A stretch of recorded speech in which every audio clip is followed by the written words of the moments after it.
হাসরের ময়দানে শুধু 2টা সিংহাসন থাকবে।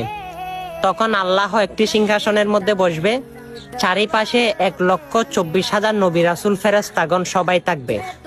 তখন সবাই বলবে আরেকটা সিংহাসনের মধ্যে কে বসবে? তখন জিবরিল আমিনকে আল্লাহ ডাক দেবে। তখন জিবরাইল আমিন বলবে, ইয়া আল্লাহ, আমার মনে হয় হযরত আদম নবী বসবে।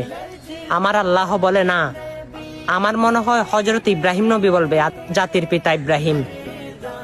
তখন জিবরাইলকে আল্লাহ বলে, না, এই মাত্র এই সিংহাসনের মধ্যে একজনে বসতে পারে, তিনি হচ্ছে সরকারে কায়নাত রাহমাতাল লিল আলামিন, আমার নবী, আপনার নবী। তখন জিবরাইল চারিদিকে তাকাবে, দেখবে আমার রাসূল হাসরের ময়দানে কোনো দিকে নাই। তারপর জিবরাইল এক দৌড়ে ফুলসিরাতের কিনারে যাবে। তখন দেখবে আমার রাসূল কান্না করতেছে, ইয়া উম্মতি, ইয়া উম্মতি বলে। তখন আল্লাহ অর্ডার দিবে, হে জিবরিল, আমার হাবিবকে নিয়ে আসো। আমি আজকে এই মহান দিনে আমার হাবিবের মুখে কান্না শুনতে চাই না। আমার হাবিবের সকল উম্মতকে আমি মাফ করে দিলাম। তখন আমার রাসূল ওই সিংহাসনের যোগ্য হবে।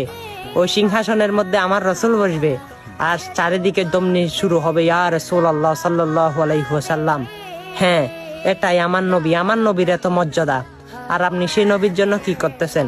সেই নবীর জন্য কিছু করতে না পারলে ওই সুন্দর বাণীটা, এই সুন্দর কথাটা সকলের মুসলমানের কাছে কাছে জানিয়ে